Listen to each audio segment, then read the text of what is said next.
Estamos de vuelta con Juan Carlos Cortés, presidente ejecutivo de Servir, para conversar sobre los avances de la ley del servicio civil. Hola Juan Carlos, ¿cómo estás? ¿Qué tal? Gracias por venir. No, gracias por la invitación. El reglamento de la ley, se está trabajando en el reglamento, tienen, si mal no recuerdo, hasta principios de enero para terminarlo. ¿Cómo va? ¿Cómo va este proceso? Exactamente, tenemos hasta principios de enero. Estamos trabajando bastante fuerte este tema.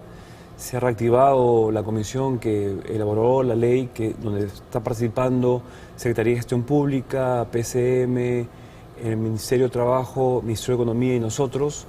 Tenemos grupos de trabajo y estamos viendo sobre todo aquellos aspectos en los cuales tenemos que establecer una regulación en la cual es bastante técnica y estamos yendo, digamos, a toda marcha, ¿no? ¿Y cómo va la oposición contra esto? Porque hay una oposición bien fuerte por un lado de la CGTP y también por otro lado por algunos sectores políticos. 30 y pico congresistas han presentado una acción de inconstitucionalidad contra la ley. ¿Cómo va esto?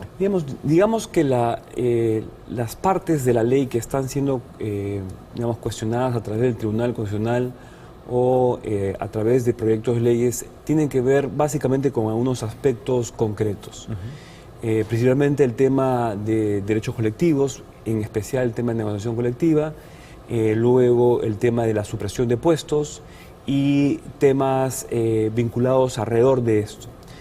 Lo que nosotros estamos trabajando es básicamente el cuerpo principal de la ley, que tiene que ver con todo el tema de progresión, con el tema de elaboración por desempeño, cómo lo hacemos técnico, objetivo, y que realmente funcione para las instituciones. Estamos trabajando todo el tema de capacitación, digamos, reglamentar esto para efectos de poder trabajarlo bien, y después todo el tema de disciplinario, derechos y deberes. Entonces, digamos, si bien se sigue discutiendo estos temas, obviamente nosotros tenemos que avanzar. Es más, hemos emitido algunas directivas y algunos lineamientos en las últimas semanas justamente para ir avanzando. El tema, por ejemplo, del mapeo de puestos, que es importantísimo como primer etapa para efectos de poder pasar a la nueva ley. Tenemos también los lineamientos de la hoja de ruta para poder efectivamente pasar, y el tema de perfiles, ¿no? Porque claro, todo se basa en el tema de perfiles. Esta es sin duda la reforma más importante que ha empujado el gobierno y tiene la gran virtud de que finalmente podría introducir criterios meritocráticos en la administración pública. Una administración pública, por lo demás, sumamente burocratizada y que a ojos de mucha gente es muy ineficiente. Entonces esta es una reforma muy importante. Pero ¿cuánto tiempo va a demorar la implementación de la reforma, ¿no? Porque estás hablando pues de una barbaridad de entidades públicas, de un montón de funcionarios públicos. 2 años, 3 años, 10 años. Va a durar lo que la ley establece, que son los 6 años. Okay.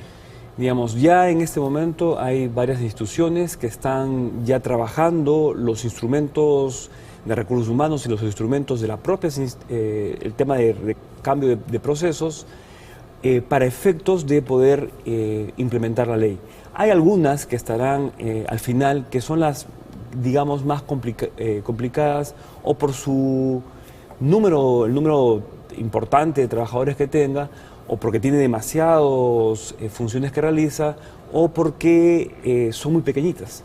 Entonces tenemos que también asistir a aquellas, por ejemplo, municipalidades con menos de 20 trabajadores, que estamos creando más un régimen especial para ellos para que puedan funcionar adecuadamente. Claro, ahora, a mí me da la impresión que con todo lo bueno que trae esta ley, hay otra serie de cosas que es importante trabajar paralelamente. Una de ellas son las remuneraciones, concretamente el tema de los topes remunerativos, ¿no?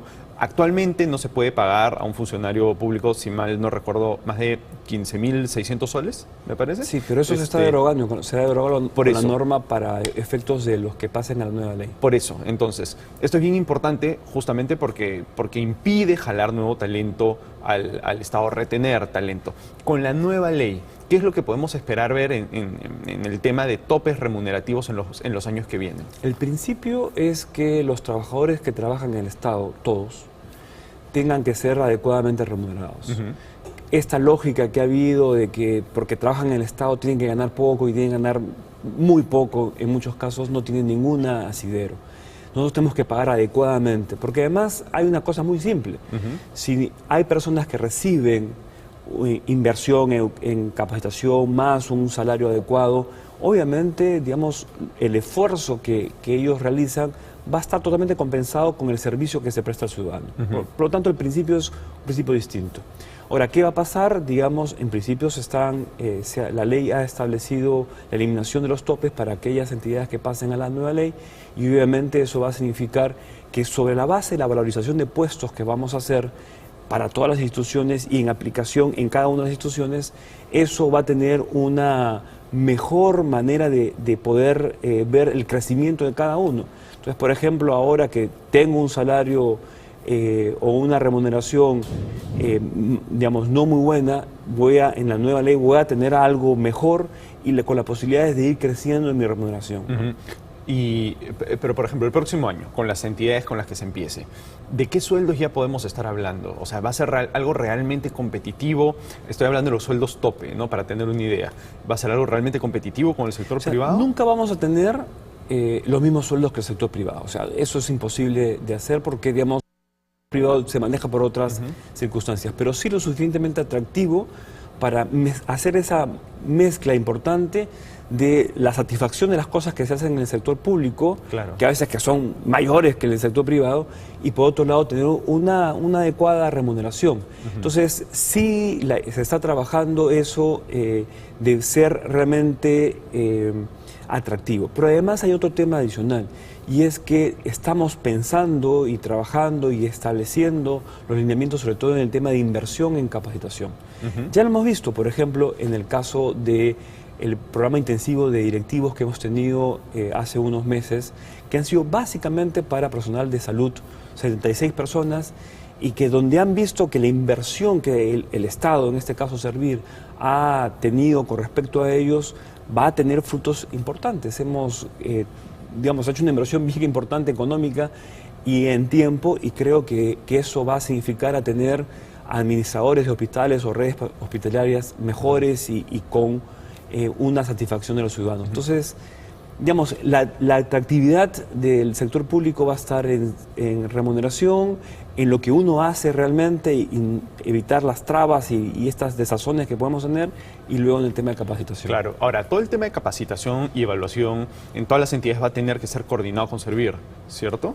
Digamos, nosotros establecemos los lineamientos de lo que es la capacitación, ya lo estamos haciendo desde hace más o menos 2 años, que es el plan anual de capacitación y el plan quinquenal de capacitación. ¿Para uno particular para cada entidad o uno...? Cada entidad tiene que hacer su plan y luego, digamos, nos es remitido a nosotros para comenzar a trabajar estadísticas y comenzar a trabajar lineamientos hacia, digamos, una mejora constante, ¿no? ¿Y no temen que eso sea una suerte de cuello de botella? Porque por más profesional que sea Servir, va a tener que atender a muchísimas entidades, ¿cierto? Cada una con sus particulares necesidades. Entonces a mí me preocupa que lo que termine sucediendo es que, por ejemplo, no se aprueben esos lineamientos. No aprobamos eso. Lo que hacemos, o sea, los lineamientos son para todos, digamos, para la forma como se hace el instrumento, o sea, el instrumento, cómo se hace el instrumento, cómo se aprueba, y luego cada institución decide en qué debe capacitar. Nosotros nos llega la información para efectos de poder ver hacia dónde debemos caminar, en qué enfoque le debemos dar, cuáles son las mejores prácticas en capacitación, cómo hacemos que esas mejores prácticas comiencen a funcionar en otras instituciones. O sea, digamos, es más bien de orientación y de rectoría lo que tenemos nosotros. Hay otro tema sobre el que uno escucha mucho, y es que uno de los problemas que tienen los funcionarios públicos es que no actúan por miedo a la Contraloría.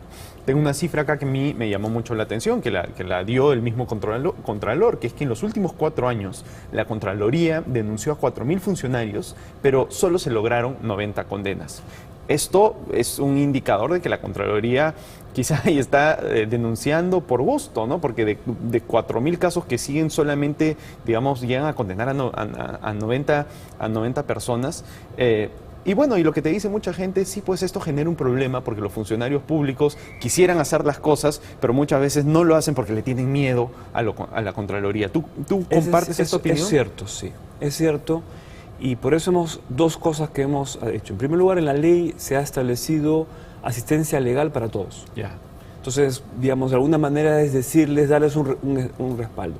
Y nosotros ya hemos comprobado eso, por ejemplo, en el caso del Cuerpo de Gerentes Públicos, donde tenemos un número significativo de procesos, no únicamente de la Contraloría, sino en realidad de varios lugares, y en los cuales, digamos, lo que hacemos es darles el respaldo jurídico para aquellos gerentes que están firmando y que no tengan temor en firmar porque van a tener justamente ese respaldo. Esto es para todos, no únicamente directivos, sino para todos los funcionarios y servidores de... Y en segundo lugar, digamos, en tener que pensar en esta nueva lógica que la propia Contraloría está señalando de más de prevención, de acompañamiento, ¿no? Entonces, por ejemplo, que en determinadas licitaciones importantes no es que vaya a verificarte posteriormente, sino acompáñame a hacerlo bien. Claro. Entonces, esa lógica es la que debe privilegiarse en el tema de Contraloría. Eso va a llevar, obviamente, a un mejor servicio y a evitar temas de corrupción y a evitar temas de...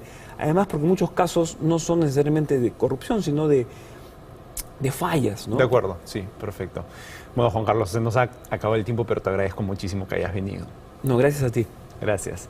Bien, vamos a una pausa y regresamos con Jorge Ochoa de la Cámara de Comercio de Lima. Scotiabank. Descubre lo que puedes lograr.